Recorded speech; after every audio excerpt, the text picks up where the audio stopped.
وہ قدم اٹھاتا جاتا ہے اللہ اس کے گناہ معاف فرماتا جاتا ہے. یہ برکت ہے مسجد کی طرف قدم چل کر آنے کی.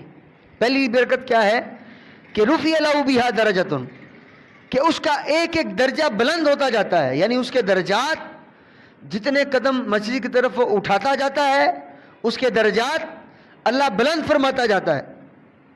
وحط عنہ بها خطیۃ، اور جتنے قدم وہ چل کر مسجد میں آتا ہے اتنے ہی اس کے گناہ معاف فرما دیے جاتے ہیں. ہم اکثر سنتے تھے کہ جو جتنا دور سے آتا ہے اس کو زیادہ ثواب ملتا ہے. اس کی وجہ یہی ہے، ایک تو درجات بلند ہوتے جاتے ہیں ہر قدم کے بدلے، اور دوسرا کیا ہے، ہر قدم کے بدلے ایک ایک گناہ انسان کا مٹایا جاتا ہے. اور یہاں گناہ صغیرہ کی بات ہے، یہ آپ کو میں واضح کر دوں، گناہ صغیرہ کی بات ہو رہی ہے، کبیرہ کی بات نہیں ہو رہی. حتی یدخل المسجد، وہ چلتا آتا ہے اس کے گناہ مٹتے جاتے ہیں، درجے بلند ہوتے جاتے ہیں یہاں تک کہ وہ مسجد میں داخل ہو جاتا ہے. فَإِذَا دَخَلَ الْمَسْجِدَ كَانَ فِي الصَّلَاةِ مَا كَانَتِ الصَّلَاةُ هِيَ تَحْبُسُهُ. پیارے آقا فرماتے ہیں جب وہ مسجد میں داخل ہو جاتا ہے، اب جب تک وہ نماز کی وجہ سے مسجد، چاہے وہ اس نے نماز نیتی ہے یا نہیں نیتی، ضروری نہیں کہ آپ نے نماز نہیں تھی، تکبیر تحریمہ کہہ دی، قیام سجود باقاعدہ نماز میں داخل ہوئے ہیں یا نہیں ہوئے ہیں، انسان جیسی مسجد میں داخل ہو جاتا ہے اس کو نماز کا ثواب ملنا شروع ہو جاتا ہے. یہ دوسری برکت ہے. یعنی جیسے انسان نے مسجد میں قدم رکھا، اللہم افتح لی ابواب رحمتک، دعا مانگی، مسجد میں داخل ہو گیا، آپ فرماتے ہیں چاہے وہ نماز میں ہو یا نماز میں نہ ہو اس کو نماز کا ثواب ملنا شروع ہو جاتا ہے. آگے شرط کیا ہے، ما کانت الصلاۃ ہی تحبسہ، جب تک کہ نماز اس کو مسجد میں روکے رکھے، یعنی نیت اس کی صرف نماز کی ہو. مسجد میں داخلہ کی بھی شرط آپ نے یہ لگا دی کہ آپ کی نیت کیا ہو، نماز پڑھنے کی نیت ہو. جب تک آپ نماز پڑھنے کی نیت سے مسجد میں داخل جیسی ہو جائیں گے آپ کو نماز کا ثواب ملنا شروع ہو جاتا ہے.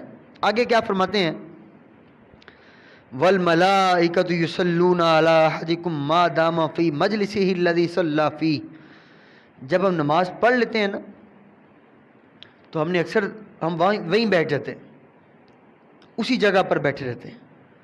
نماز پڑھنے کے بعد اسی جگہ پر بیٹھے رہنے کی برکت کیا ہوتی ہے، آپ فرماتے ہیں وَالْمَلَائِكَةُ يُصَلُّونَ عَلَىٰ أَحَدِكُمْ، فرشتے تمہارے اوپر دعائیں بھیجتے رہتے ہیں، تمہارے لیے دعائیں کرتے رہتے ہیں فرشتے.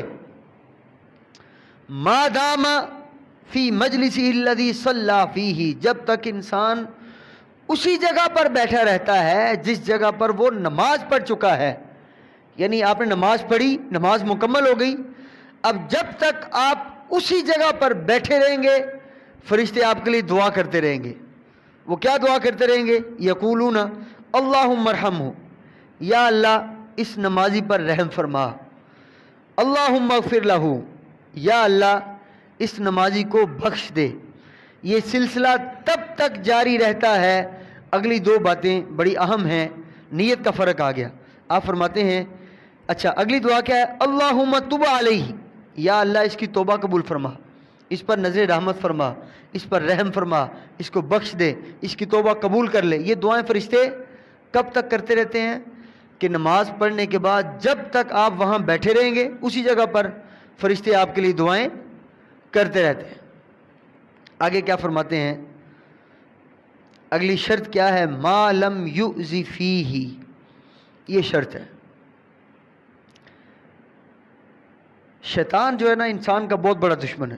قرآن نے بارہا کہا انہ لکم عدو مبین، شیطان تمہارا کھلا دشمن ہے.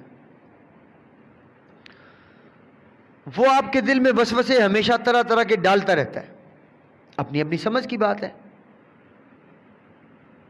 جب ہم نماز سے فارغ ہو جاتے ہیں نا تو آج کے بعد ہمیشہ اپنے ذہن میں رکھیں کہ فرشتے آپ کے لیے دعا کر رہے ہیں.